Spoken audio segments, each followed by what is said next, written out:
Voilà, moi de ce que j'ai pu en vivre, en tout cas dans les différentes paroisses où je suis allée, le respect des relations entre les personnes dans l'Église, ça fait partie à la fois de notre tradition d'accueil, parce que quelqu'un qui vient va être accueilli et accepté comme il est, quelle que soit son envie, quelle que soit sa demande.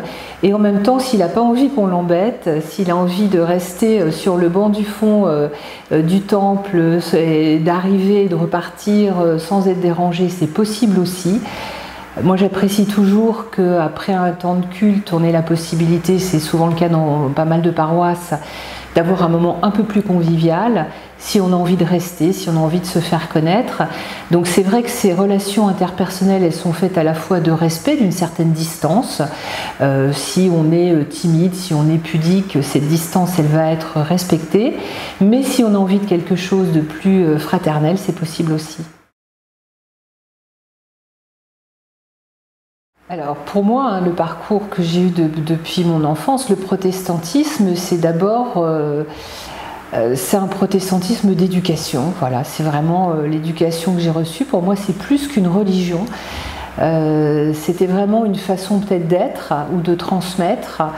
Et ça passait peut-être par des consignes de vie, des directives, des manières d'être à la fois à soi et aux autres.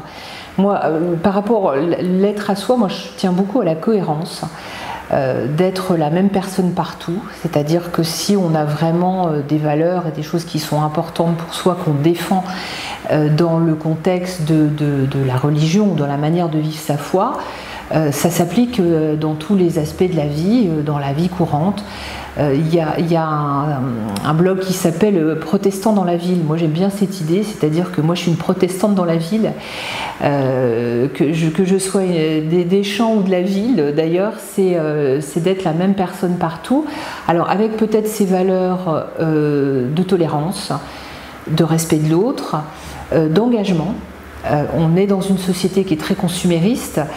On dit qu'on est très individualiste, mais les autres ça compte, c'est important. Quelle peut être finalement ma contribution, même si elle est petite? Alors elle est petite, forcément elle est insuffisante, mais quelle contribution je peux apporter à ce monde qui est parfois un peu fou, qui nous dépasse, avec des sujets de société qui sont en pleine évolution perpétuelle, des gens qui vont pas bien, qui souffrent, qui sont stressés, qui s'angoissent. Et si chacun peut apporter finalement une petite pierre, c'est déjà très bien. Et par petite, moi je crois beaucoup alors je suis peut-être thérésienne de ce côté-là, c'est le Dieu des petites choses, c'est aussi dans les petites choses quotidiennes qu'on peut révéler cette façon d'être et cette fraternité. Donc oui, ce protestantisme, c'est d'abord une façon d'être avant d'être une façon de penser. Alors dans mon engagement professionnel, en fait, il y a une logique. Je ne vais pas dire qu'il y a un continuum avec l'engagement protestant, mais un peu quand même. Le point commun, c'est l'humain. C'est-à-dire c'est d'abord l'intérêt à l'autre et peut-être d'aider l'autre à se construire et parfois à se reconstruire. Moi, je crois beaucoup au fait de s'appuyer sur ses ressources. Donc ça, c'est très sophrologique, de travailler sur ses ressources. Et moi, j'ai tendance à penser que si on a un créateur qui nous a donné un certain nombre de ressources, il faut les utiliser.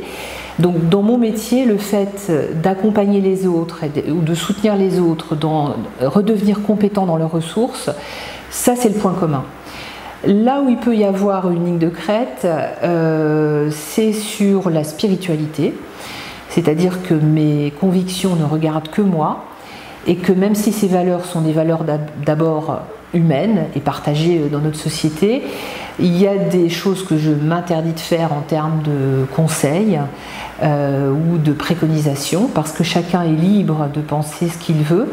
Donc là, ça va être le point de divergence entre mon engagement protestant et puis mon métier de sophrologue qui est absolument neutre et dans lequel, bien évidemment, cette neutralité elle doit être maintenue pour permettre que chacun s'épanouisse dans sa personnalité, dans ses croyances et dans ses convictions.